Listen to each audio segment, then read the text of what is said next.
nicuza igihe nataye ariko nanone nkagaruka ku kintu kimwe cyo kuba nariyumvagamo ko kuza mu Rwanda nta bindimo bitewe n'impamvu ebyiri.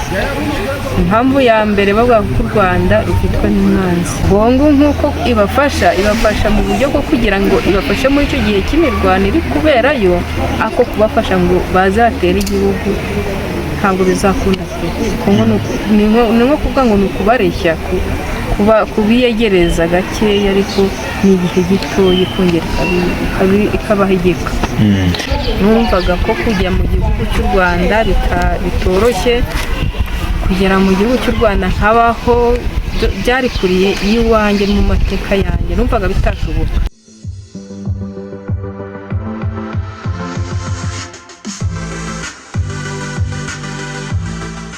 Watubwira wenda uko wazamutse mu gisirikare mu mapeti ukagera kuri scenario M23 yagufashe?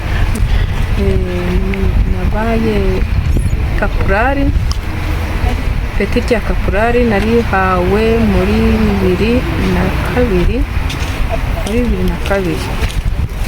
2002 tujya kwiga ibyo bita ESO, sohoka ntiserija muri 2012.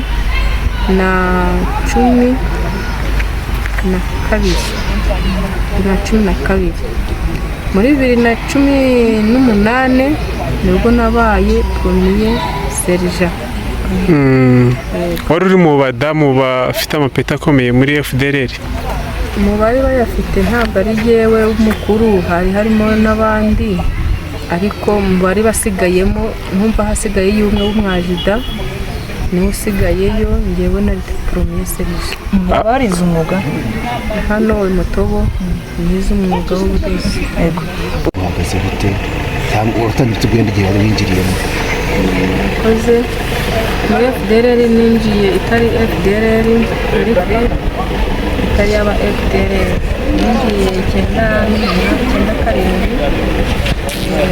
kwezi kwa gatandatu 1997. Ubwo rero muri Kongo nyine nagezeyo 1998 mu kwezi kwa 11 nibwo bakomeje nyine kujya mu mashyamba ya kure. Niho yitwa FDLR mu gihe abo muri West no West bahuye mu kwezi kwa gatanu 2003 nibo bahuye, niho yiswe FDLR.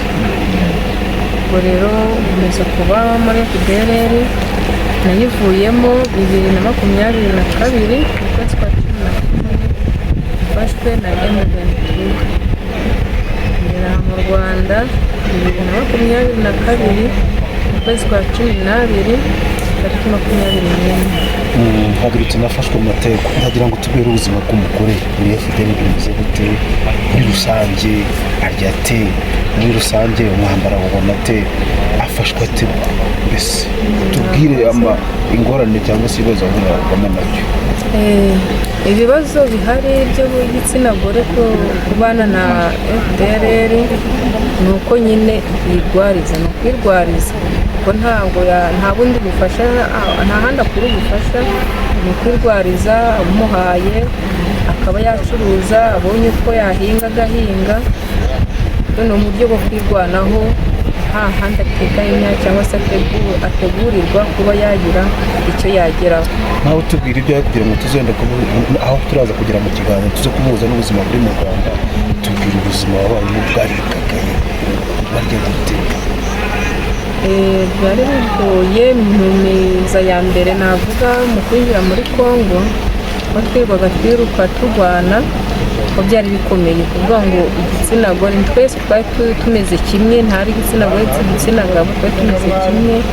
Ubwo kurya byari bigoranye, kurya ibyo abantu bahingaga byakungumani, ntabwo twabonaga umwanya wo guhinga, ntitwabonaga umwanya wo gucuruza. Ibyo byaje nyuma FDLR cyitwa FDLR, ariko itari yitwa FDLR twari turi mu bihe bikomeye cyane, twaryaga aho tubonye ibyo tubonye. Ahantu harase uhingire cyane ku buryo n'utari bavuga ati abantu baryaga imyumbati itaronze ahantu harase.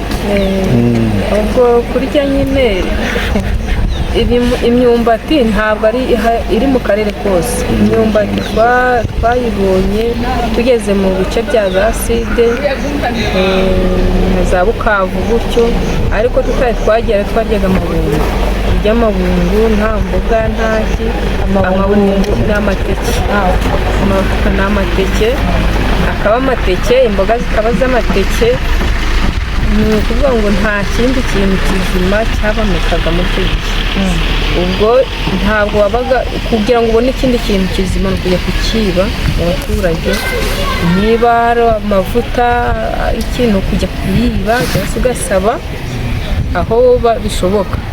Ubwo rero habaga igihe kirekire cyabagaho utabona umunyu, utabona amavuta, uryamo amateke gusa. Wayarya uyaronse, utayaronse ibyo biba bikureba, ntabwo ubura kubaza mbere kutabironse. N'igihe gitoya cyo kuba wenda ubabona n'uwo mwanya wo kubironka nabyo ntibiboneke. Akenshi habaga n'igihe mu gihe turi guteka ukumva ngo umwanzi yaje tukarwana, bya bindi washaka kurya nabyo bikabura.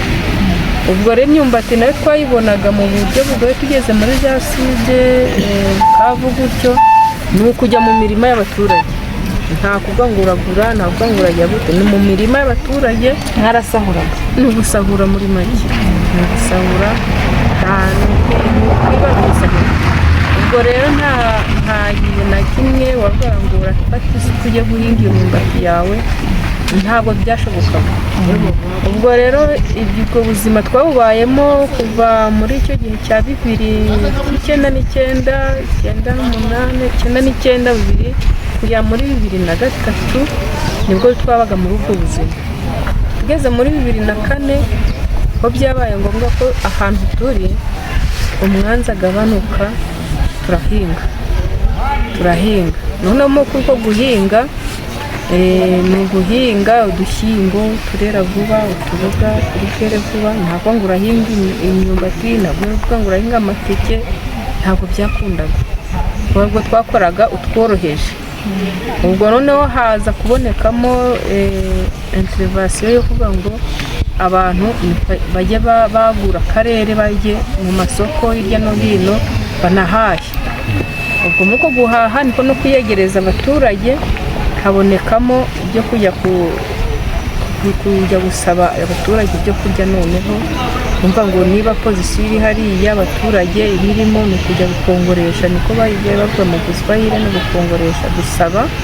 Noneho bakajya baduha ibyo baduhaye, akaba ari byo bagaburira abasirikare. Ubwo rero ibyo bihe kugeza na n'ubu niko byari biri. Nyuma yaho niho muri ibi bihe bya nyuma bya muri 2022 mu kwezi kwa gatanu guhera icyo gihe nibwo FDLR yafatanyije na FARDC kuba bari mu mirwano imwe. Noneho ubwo biba ngombwa ko n'ibyo kurya barya bimwe, bikabaha ibyo kurya, bikabaha ibyo bikoresho. Noneho ubwo bakaba bari gukora kimwe, bakora bimwe, banarya bimwe. Numva ari uko nguko nabisize kugeza na n'ubu. Ariko se twajya mu bintu byinshi, ariko se kuba wari uri muri FDLR wicuza iki? Nicuza igihe nataye, ariko nanone nkagaruka ku kintu kimwe cyo kuba nariyumvagamo ko kuza mu Rwanda nta bindimo, bitewe n'impamvu ebyiri. Impamvu ya mbere bavuga ko u Rwanda rufitwe n'umwanzi udashobora kubana nawe. Impamvu ya kabiri ni uko nta famiye nagiraga mu Rwanda. Ubwo ibyo bintu ko ari bibiri byamfashaga kuguma muri FDLR muri Congo gutyo. Ibyo ngibyo byatumaga nta bushake cyangwa se iki byo gutuma mvuga nti ajye mu Rwanda. Uko byagenda kose n'ubundi umwanzi, umuntu urwana n'undi mwaba ari umwanzi w'undi. None muri ubwo buzima bwo kuba muri ayo mashyamba hari umwanzi uri hariya, utubwiye ubuzima mwabagamo, wowe ubona ubuzima mwabagamo hari ubwo kuzarwana ngo uzafata igihugu? Ukurikije ubwo buzima umusirikare ubayeho muri ubwo buzima azarwana afata igihugu? Ntabwo byashoboka bitewe n'uko ikintu gihari cyangwa se nabonye numvise niboneye n'amaso ni uko kuvuga ngo bafata igihugu bitashoboka bitewe n'impamvu ebyiri. Nanone ndavuga ubwumvikane buke n'ubushobozi bukeya. Ibyo bintu uko ari bibiri ntabwo byabakundira bitewe n'uko nabo ubwabo batabyiyumvamo ko bazabishobora.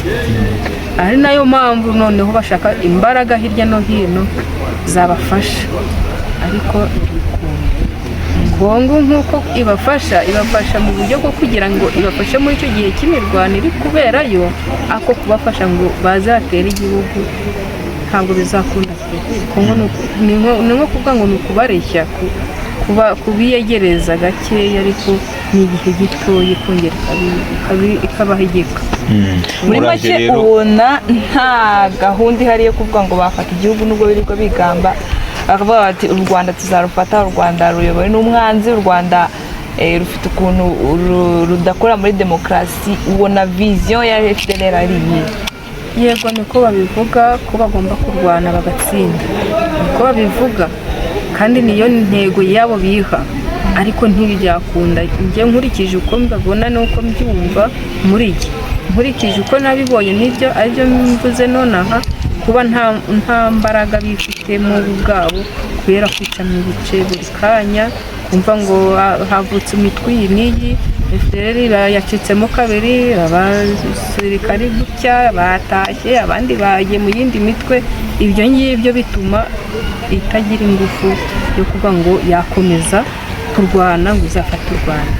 Uraje rero ugeze ahangaha mu Rwanda, birumvikana hari uko wafata, kandi ndumva twaragiye tubigarukaho, ntabwo wabafata nabi uko byagenda kose.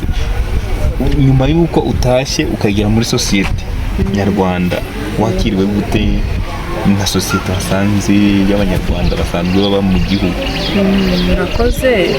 Nahera ku byo nabonye mu gufatwa kwanjye no mu byo nibwiraga mbere y'uko mfatwa. Numvaga ko kujya mu gihugu cy'u Rwanda bitoroshye, kugera mu gihugu cy'u Rwanda nkabaho byari kuriye iwanjye mu mateka yanjye, numvaga bitashoboka. Isohokamo tubwire ukuntu wumva mu Rwanda, ubwonko bwawe bwaheze bute? Abicanyi uzakuniga, tubwire mu magambo arambuye ukuntu wabyumvaga mu bwonko bwawe. Murakoze. Numvaga rwose ko ari urupfu, ni nko kwiyahura. Kuza mu gihugu ni nko kwiyahura bitewe n'uko wabaga gifitwe n'umwanzi, gifashwe n'umwanzi. Murajyamo, niyo mpamvu n'ujemo wese mu gihugu bamwita umwanzi. Ko noneho uko kuza kwanjye njye niyumvagamo ko ari urupfu, nta cyizere cyo kubaho nari mfite. Umwanzi ninde? Umwanzi bakunze kuvuga inshuro nyinshi bavuga ko ari Umututsi wafashe igihugu. Umututsi niwe mwanzi, niwe wafashe igihugu. Baba basohoye mu gihugu bakicaramo nk'abategetsi nyine bayoboye igihugu, nibo banzi.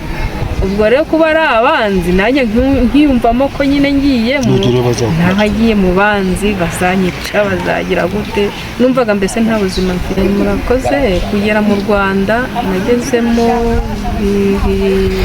nk'uko nababwiye 2022 mu kwezi kwa 11 ku itariki ya 21 nibwo M23 yaduhaye kwinjira mu gihugu cy'u Rwanda. Turometa ingabo z'u Rwanda baratwakira.